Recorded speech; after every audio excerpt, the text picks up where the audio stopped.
Hello everybody, how are you all? I hope you all are fine and safe. Again, I'm back with another video, and in this video, we are going to evaluate zeta of 2 as I promised you guys in the yesterday's video. Like, I will bring up a new video in which I will prove zeta of 2 with the help of Fourier series. And what is zeta of 2? It's the Basel problem.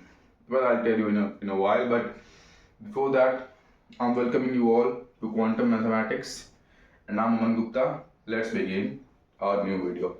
Okay, so what is zeta of 2? Basically, it's as I told you yesterday, like the zeta is called, like, this zeta function comes out from the Riemann's zeta function, and what that basically means is zeta of z is the sum as n goes from 1 to infinity of 1 over n to the z.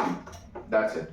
So this is what the Riemann zeta function is all about, and in this video, like, we are going to evaluate zeta of 2. That means we are going to look at the evaluation of zeta of 2, that is 1 over n squared, and this is known as the Basel problem, and this was evaluated by Leonhard Euler. And but I'm not sure which way did he evaluated it. Actually, the one I'm going to use is not the method that he evaluated with it. Well, I think he evaluated it with some infinite series of sine function or something like that. I'm not sure. Yeah, and well, if you want, I will bring another video like how he did evaluated this Riemann zeta of 2, and zeta of 2 is pi squared over 6. So how did Leonhard Euler evaluated this, right? But for now, let's evaluate it with Fourier series, as I have written over here that f of x equals a naught over 2 plus the infinite sum as n goes from 1 to infinity of a n times cosine of nx plus the infinite sum as n goes from 1 to infinity of bn times sine of nx, and x ranges from negative L to L. Then a naught is 1 over pi times the integral from negative L to L of f of x dx, this function, and a sub n equals 1 over pi times the integral from negative L to L of f of x times cosine of x, this term, and so for b of n. So b sub n equals 1 over pi times the integral from negative L to L of f of x times sine of nx. So we are just going to evaluate these three terms, and we can just put it in this whole big term, and then we would get something better result, right? And I think I should begin right now, because yeah, it's not gonna take much time, but still. Okay, so my first target is to express. Okay, firstly, which function we are going to take to evaluate zeta of 2. So, like, let me tell you something very deeply. Please note it down somewhere. Like, if you want to evaluate any zeta of an even number, that is zeta of 2n, right? N is natural number. So you have to take your function as along with this thing, that is x to the 2n. Your function should be like, this is your function that we are going to take. So now we have to evaluate zeta of 2, right? It means n equals 1. So for zeta of 2, we have to take x to the 2. It means we have to take the function x square here, and then we can evaluate zeta of 2. So this is a formula. That means that if you want to evaluate any like zeta function on an even number, let me tell you here, zeta of 2n. Yeah. So your function should be in Fourier series. If you are going through Fourier series, then your function should be x to the 2n. That's it. And if, like, let's take an example for, if I'm evaluating zeta of 4, it means n equals 2.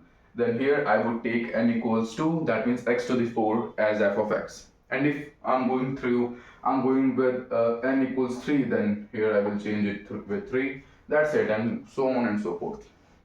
So that's what it's all about, right? So that's what I'm going to use here, and here I have to evaluate zeta of 2 as I told here. So I'm just going to take x square as my function. So for x square, let's express our Fourier series firstly. A0 over 2 plus the sum as n goes from 1 to infinity of a sub n cosine of nx plus the sum as n goes from 1 to infinity of b sub n of times sine of nx. So that is what our representation of Fourier series of x square. But still there are three things missing in this. That is a0, an and bn. And that's what we are going to evaluate it with these three things, right? Let's evaluate it. Well, I hope you guys are familiar that x square is an even function, right? And before anything else, let me tell you some properties of integrals. Integral from negative a to a f of x dx. This is 2 times the integral from 0 to a of f of x dx if f of x is even function, and it's 0 if f of x is an odd function. Right? I hope you can digest it down.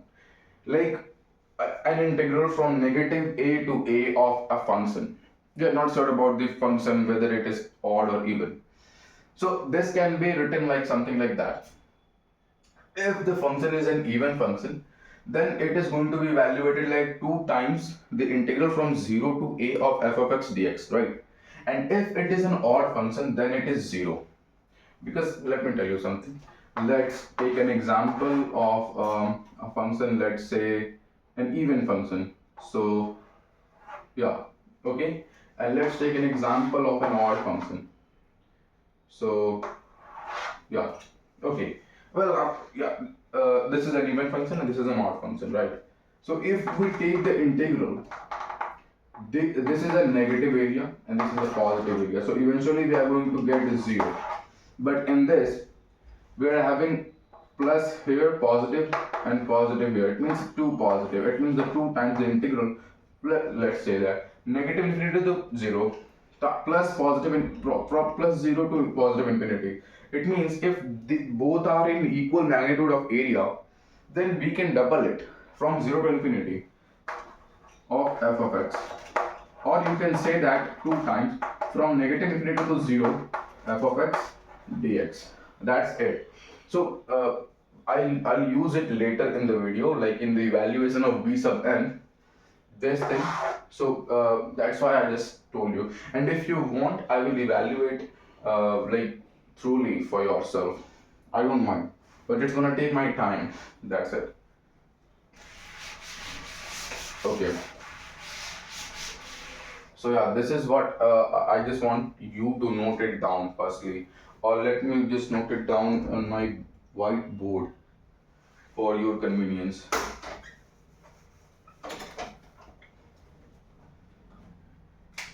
So zeta of 2n, then function should be x to the 2n, note to be noted, and integral from negative a to a of f of x dx,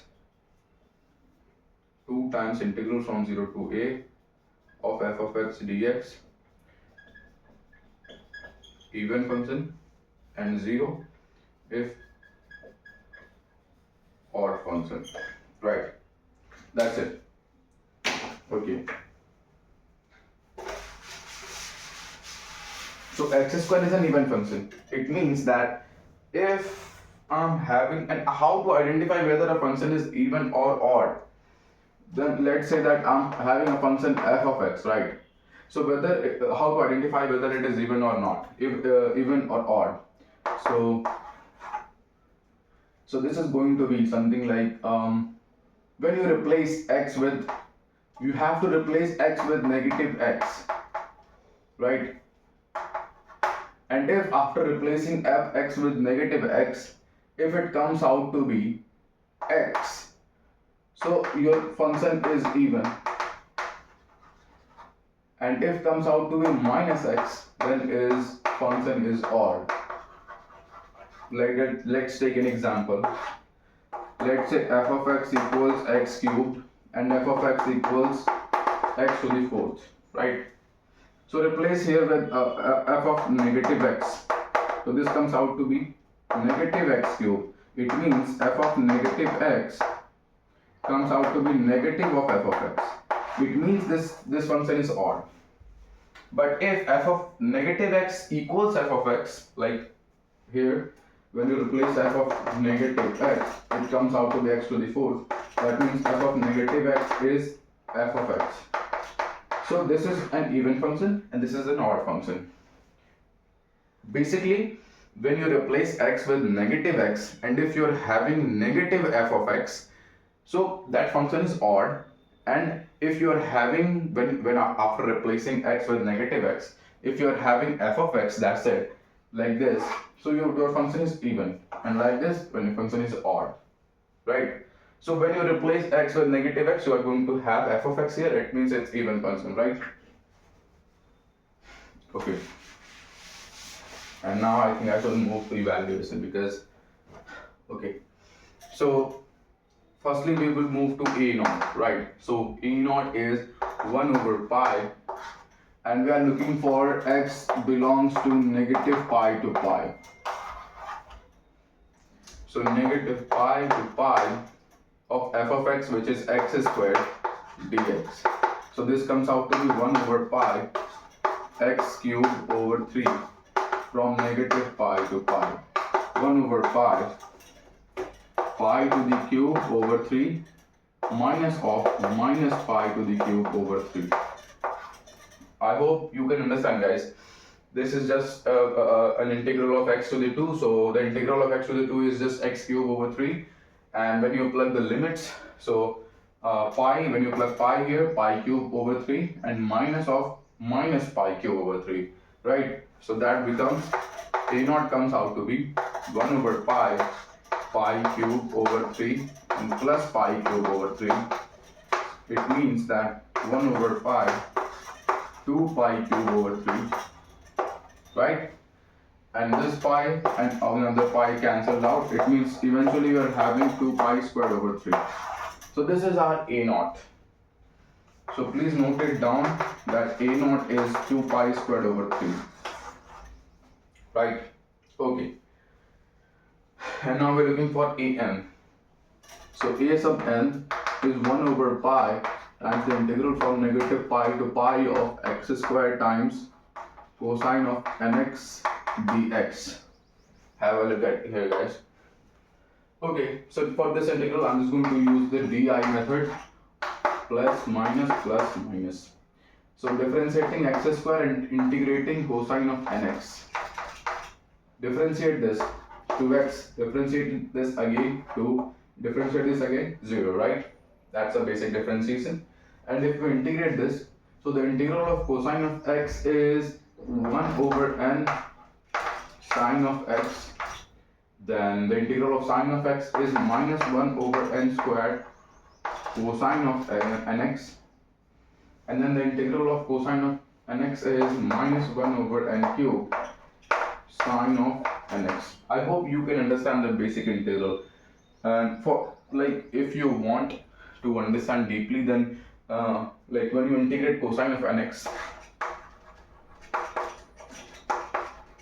just put nx equals t. So dx comes out to be dt over n. So that's how it becomes 1 over n sine of nx. That's it, right? So that's quite easy to evaluate. And rest of will go same, will go with the same method. Okay, so this times this, this times this, this times this, and this is inside an integral. This comes out to be 0. So we're looking for an 1 over pi, the bracket, x square times this term, x square sine of nx over n, minus minus plus, so minus 2x cosine of nx over n square, right? And then plus minus minus, so 2 sine of nx over n cubed, evaluated from negative pi to pi. Okay, and before anything else, let me tell you something. Sine of pi equals sine of negative pi, that comes out to be 0, and cosine of pi equals cosine of negative pi, negative 1 to the n actually. Sorry, let me just change it with n pi actually. So sine of n pi and sine of negative n pi, okay, and cosine of n pi and cosine of negative n pi. So yeah, these things to be noted because they're going to help us.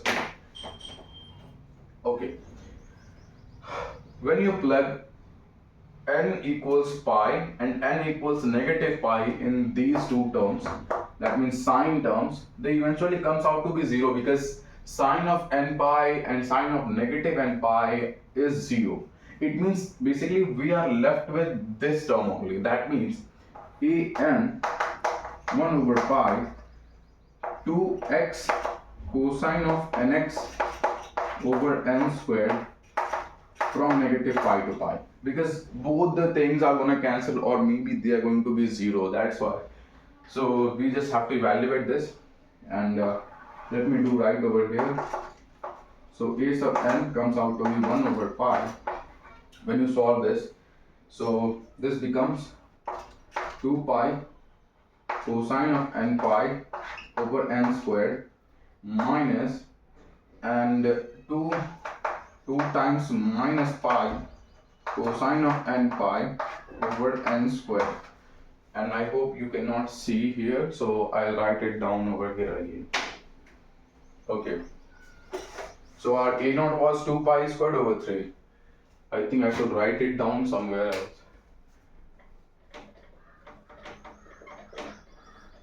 Okay, 2 pi squared over 3.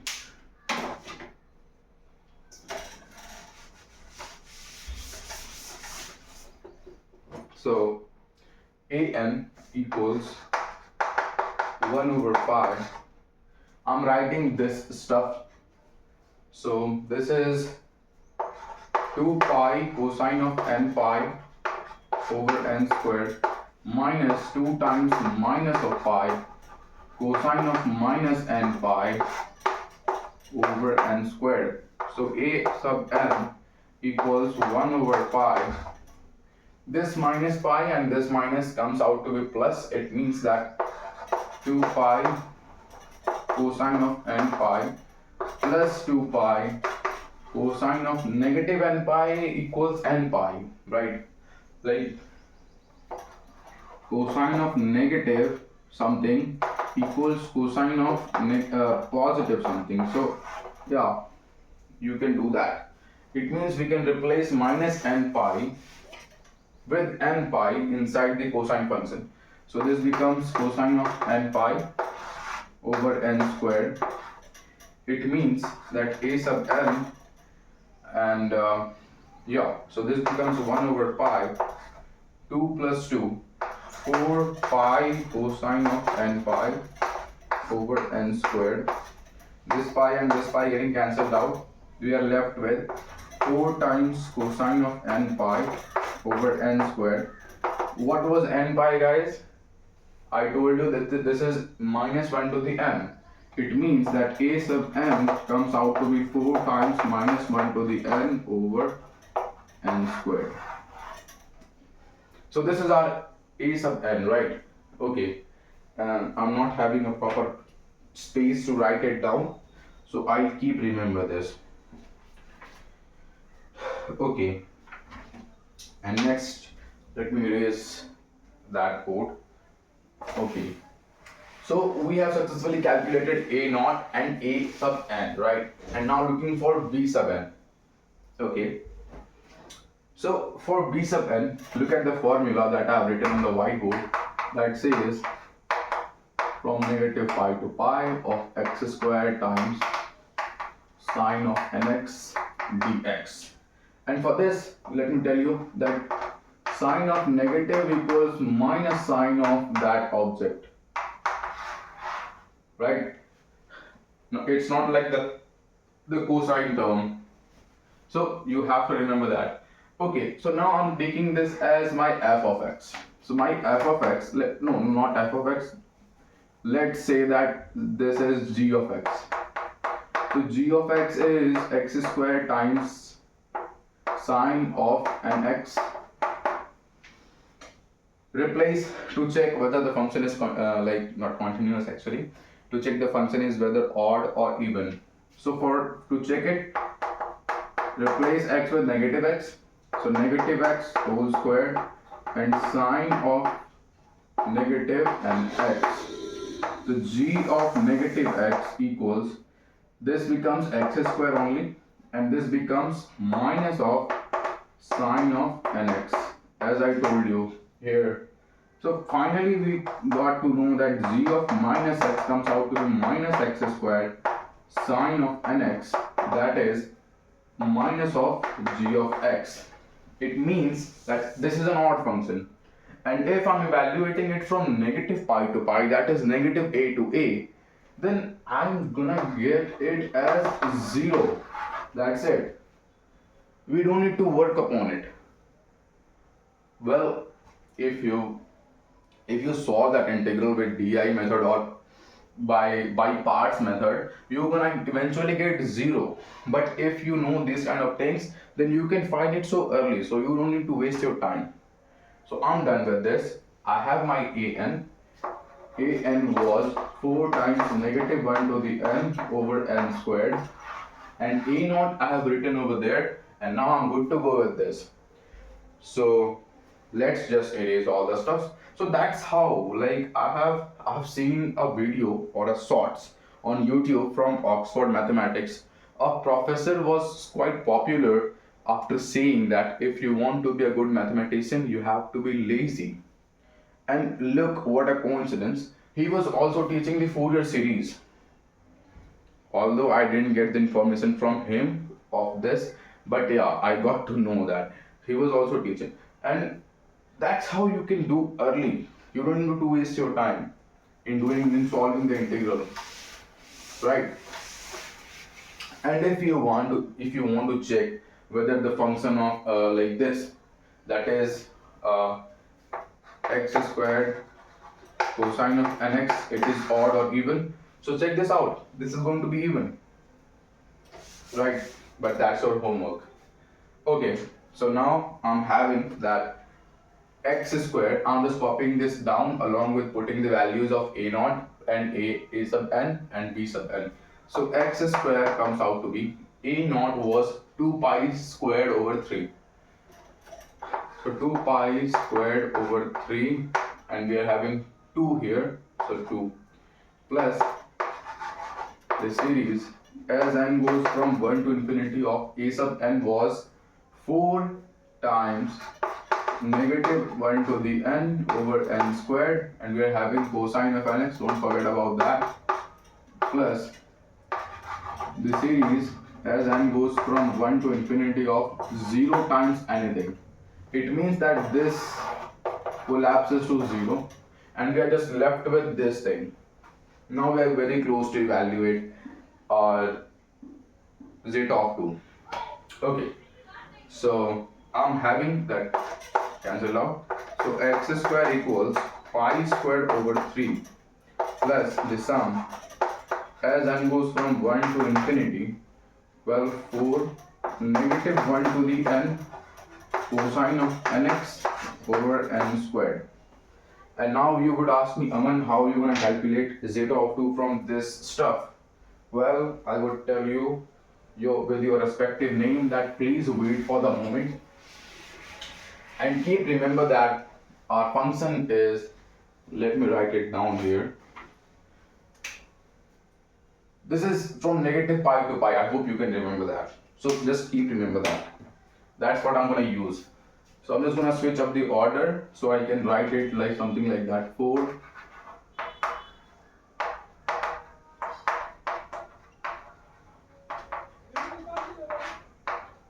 okay, plus pi squared over 3 is x squared, right? And now the most important part, maybe Rx, I've written over here. Rx is going from negative pi to pi. It means that we can put either negative pi or positive pi on x. So I'm just going to replace it with x equals pi. Like set x equals pi in this equation. So 4 times the sum as n goes from 1 to infinity of negative 1 to the n cosine of n pi over n squared plus pi squared over 3 equals pi squared. Send this down, send this on the right hand side. So we are going to left with, well, keep remember that again this is going to be used over here. This is going to be negative 1 to the n times negative 1 to the n, that eventually collapses to 1, and we are having our zeta of 2.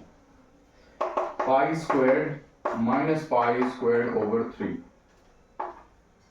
Okay, so this becomes 4 times the sum as n goes from 1 to infinity of 1 over n squared equals, this comes out to be 2 pi squared over 3. 2 but dividing with 2 both the sides, finally we are having 1 over n squared as pi squared over 6. I hope you can guys understood that thing. Just like I'm just subtracting both sides with pi squared over 3. So this is going to be cancelled out, and we are having pi squared minus pi squared over 3 on the right hand side. That eventually comes out to be 2 pi squared over 3. And I'm having 4 multiplying with this zeta of 2. So I can just divide it with 2, and this 2 is going to be multiplied with 3 in the denominator on the right hand side. So that is what we have to evaluate. It means that zeta of 2 is pi squared over 6. And there are numerous of ways by which you can prove this, but I did this,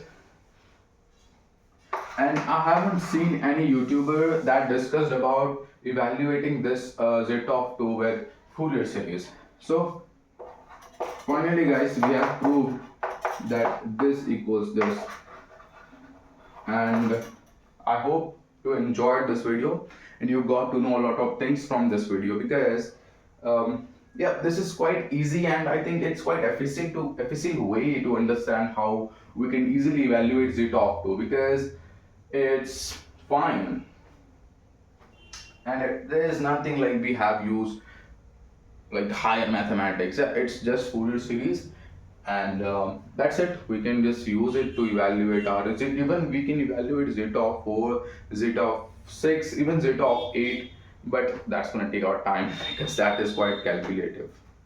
So for that, like what is going to just disturb us when we evaluate zeta of 6 or zeta of 8 is you different like when you evaluate this integral, you have to like use di part with numerous of times, so that's why. But it's all right if you want. As I told you in the yesterday's video, that please this time type in the comment section that you want zeta of 2 or no, zeta of 6 or zeta of 4, even zeta of 8. That's gonna take our time, but it's still I will evaluate it. Or maybe I can evaluate this on my tablet. Like I can just write it, solve it down from myself, and then I will evaluate after just explaining you all the stuffs. You just have to let me know what you want. I have a lot of resources by which I can provide you everything. So thank you so much guys, and please stay tuned for the next video. And again, bye bye from Quantum Mathematics. I hope you liked the video. Thank you so much guys. Stay tuned. Goodbye.